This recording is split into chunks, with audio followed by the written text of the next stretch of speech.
जमलेल्या माझ्या तमाम महाराष्ट्रप्रेमी बांधवांनो, भगिनींनो आणि मातांनो, सर्वप्रथम मी बिरसा मुंडांना अभिवादन करतो, कारण त्या काळामध्ये ही अशी माणसं जीवावर उदार होऊन आपल्यासाठी लढली नसती तर कदाचित स्वातंत्र्य मिळायला आणखीन उशीर झाला असता. तो जमाना वेगळा होता, इंग्रजांचा काळ होता, सगळंच काही विरोधात होतं. आता सुद्धा मला नाही वाटत काही वेगळी परिस्थिती आहे. सगळ्या यंत्रणा त्यांच्याकडे आहेत. तरी मला आत्ता आल्यानंतर जरा चुकल्यासारखं वाटलं, कारण हेलिकॉप्टरमधून उतरल्यानंतर आज बॅग तपासायलाच कोण आलं नाही. आणि मला वाटलं अरे आपलं महत्त्व एवढं कमी झालं आहे, आपली बॅग नाही तपासत म्हणजे काय. ठीक आहे, तसं पाहिलं तर हा मतदारसंघ जालनामध्ये येतो आणि गेल्या वेळी तुम्ही करून दाखवलेले आहात. कल्याणरावांना मी संभाजीनगरच्या सभेत शुभेच्छा दिल्या होत्या, कारण त्यांनी इथे सभा लावली होती, पण वातावरण एवढं काही पटकन बदललं, वादळी वारे सुरू झाले आणि हेलिकॉप्टरच उडू शकलं नाही.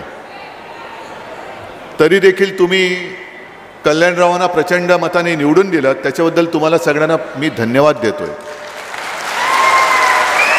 आणि एकदा तुम्ही करून दाखवलेत, याही वेळेला तुम्ही केल्याशिवाय राहणार नाही, ही गर्दी आणि हा तुमचा उत्साह दाखवतोय.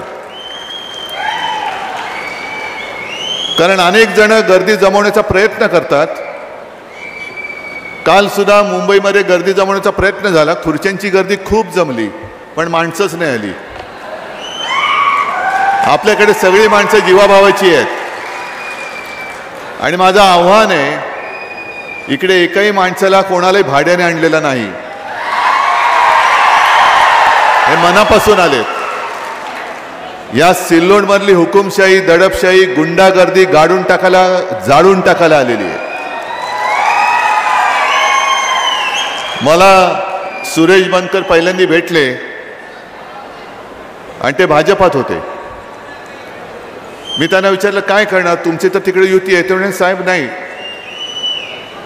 खरं पाहिलं तर गेल्याच वेळेला आमची पंचायत झाली, आपली युती झाली, ही पंचायत त्यांची नाहीतरी माझी झाली होती, पण तुम्ही उमेदवारी दिली, आम्हाला काम करावं लागलं. आता सुदैवाने आम्हाला सुटकेचा मार्ग दिसतोय. म्हटलं निवडून येणार, 100% येणार. पण तेव्हा मला माहिती नव्हतं की आपला इथला आमदार एवढं उत्तम भाषण करतो. म्हणजे हे मी बनकरांना बोलतोय, त्यांचं नाही. बनकरांचं भाषण बघा आणि गद्दाराचं बघा.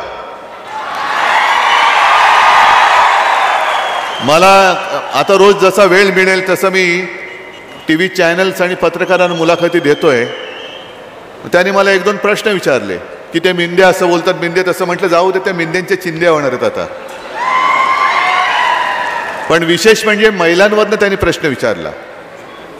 मी त्यांना म्हटलं हेच जर का असं असेल तर सिल्लोडमध्ये जो गद्दार आहे, ज्यांनी TV कॅमेऱ्यासमोर सुप्रियाताईला शिवीगाळी केली,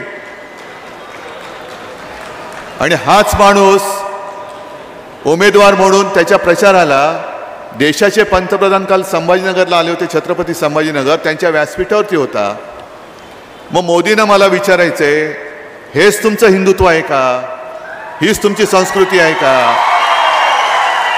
मग कर्नाटकामध्ये लोकसभेच्या वेळेला त्या प्रज्वल रेवण्णांचा प्रचार केला. प्रज्वल रेवण्णाचे हात बळकट करा.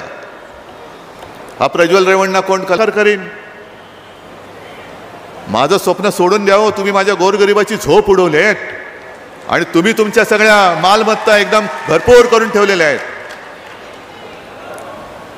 हे आता याच्या पुढे होता कामा नये.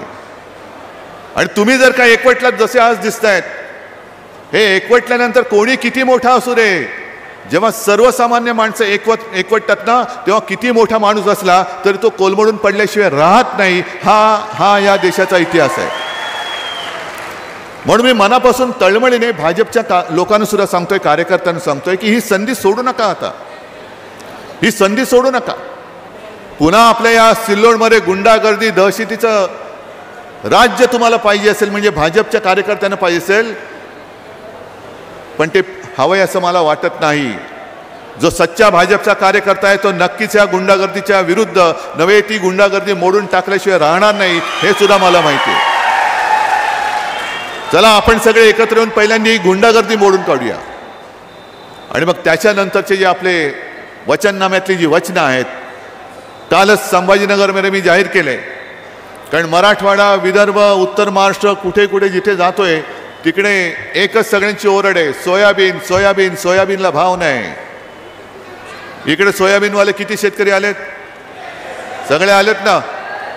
आपल्या काळामध्ये काय भाव होता? 7,000. आता किती आहे?